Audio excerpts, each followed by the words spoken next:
Nephi chapter 7. Ana a Lehi anabwereranso ku Yerusalemu namema Ismaeli ndi a banja ake kuti alumikizane nawo pa ulendo, koma Rama ndi Lemueli analiwukira gululo. Koma Nephi anayesetsa kuwapanga azibale ake kuti akhale ndi chikhulupiriro mwa Mulungu, koma vutoli linapitirira mpaka nthawi ina iwo nam'manga m'bale wawoyo ndi zingwe ndi kukonza chiwembu chofuna kuchotsa moyo wake. Iye anapulumuka mwachikhulupiriro. Kenaka abale ake aja anapempha chikhululukiro. Bambo Lehi ndi anzawo okhulupirira anapereka nsembe yopsereza. Izi zinachitika m'zaka 600 ndi zaka 542. Nephi verse 1.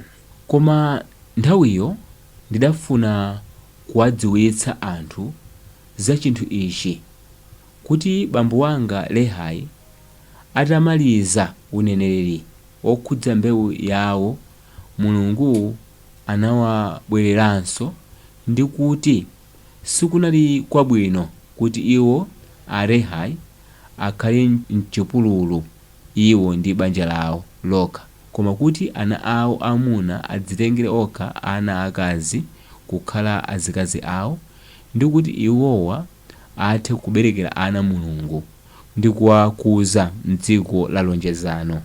Verse 2. Ndipo Ambuye anawalamulira bambo wanga kuti ine Nephi pamodzi ndi azibale anga tibwererenso ku dziko la Yerusalemu ndi kukatengako Ismaeli ndi banja lake kubwerera nawo m'chipululu, iwo ndi banja lawo lokha, koma kuti ana awo amuna adzitengere okha ana akazi kukhala azikazi awo, ndi kuti iwowa athe kuberekera Mulungu ana ndi kuwakuza m'dziko la lonjezano. Verse 3. Chomwecho patapita nthawi ine Nephi ndinanyamukanso ine ndi azibale anga kuchoka m'chipululu kupita ku Yerusalemu.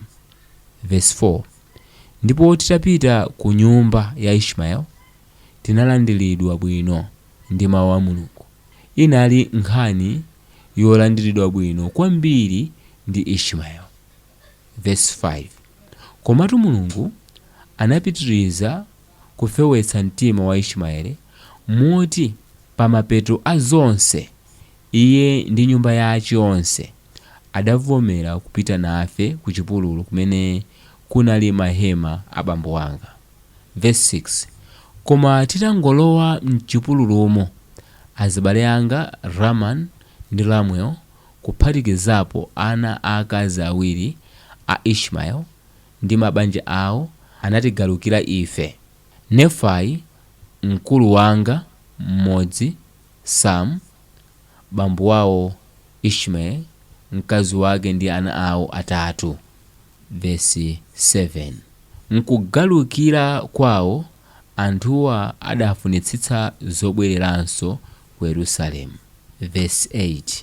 Koma ine Nephi ndinamva chisoni kwambiri ndi kuuma mtima kwawo, ndipo ndinawayankhula kuti taonani inu Rama ndi Lemueli ndinudi azidzukulu anga, koma ndi chifukwa chiyani muumitsa mitima yanu chotere ndi kukhala ndi khungu m'maganizo mwanu, kuti ine mng'ono wanu ndikutsogolera ntchitoyi, ndiye inuyo mukufuna nthawi zonse ndizidzakuyang'anirani?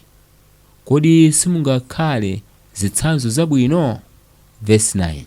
Ndi chifukwa chiyani simunamvere mawu a Mulungu? Verse 10.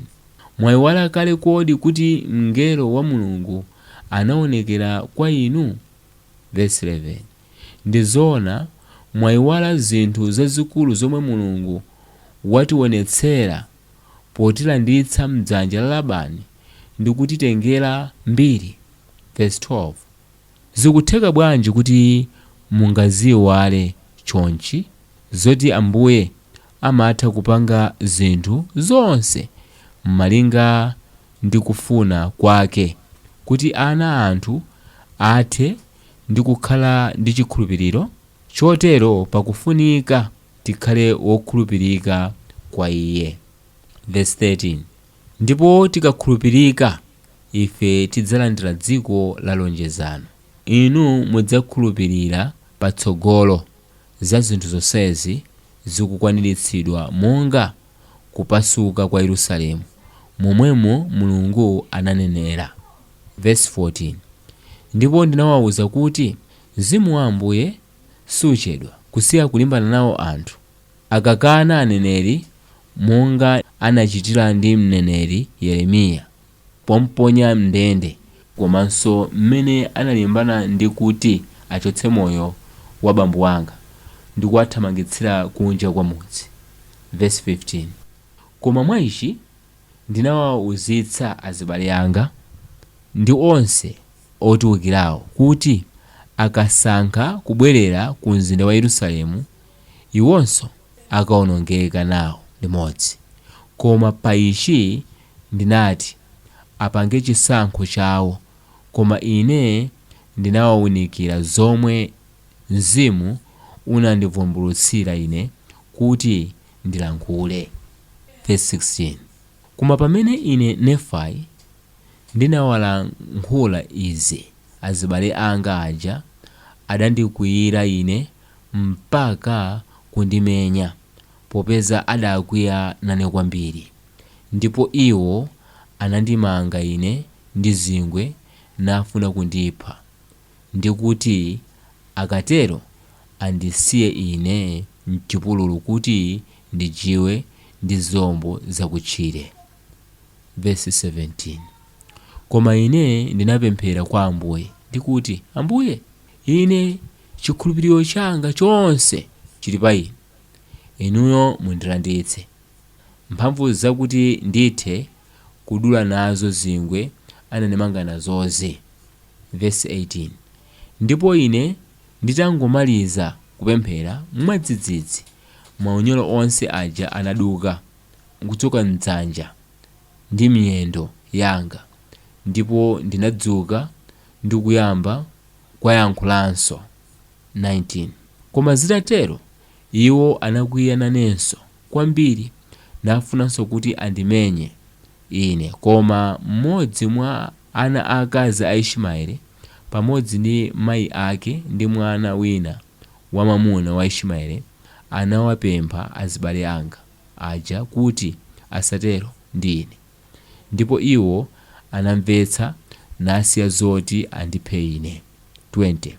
Ndipo azibale anga aja adadzimvera chisoni chachikulu chifukwa cha kuyipa mtima kwawo, mpakana anandiweramira nandipempha kuti ndiwakhululukire ine pa chinthu adachita kwa ine. Verse 21. Koma ine ndinawakhululukira kuchokera pansi pa mtima pa zonse zomwe anandichitira, ndipo ndinawapemphanso kuti anayenera kupempha chikhululukiro kwa Ambuye Mulungu wawo, ndipo iwo adatero. Koma atatha kupempha chikhululukiro, tinapitanso ulendo wathu kukafika ku chihema cha abambo athu. Verse 22. Ndipo nditafika ku chihema cha abambo athu, ine pamodzi ndi azibale anga komanso mbumba yonse ya kwa Ismaeli bambo wanga anapereka chiyamiko kwa Ambuye Mulungu wawo ndi kupereka nsembe yopsereza kwa Iye.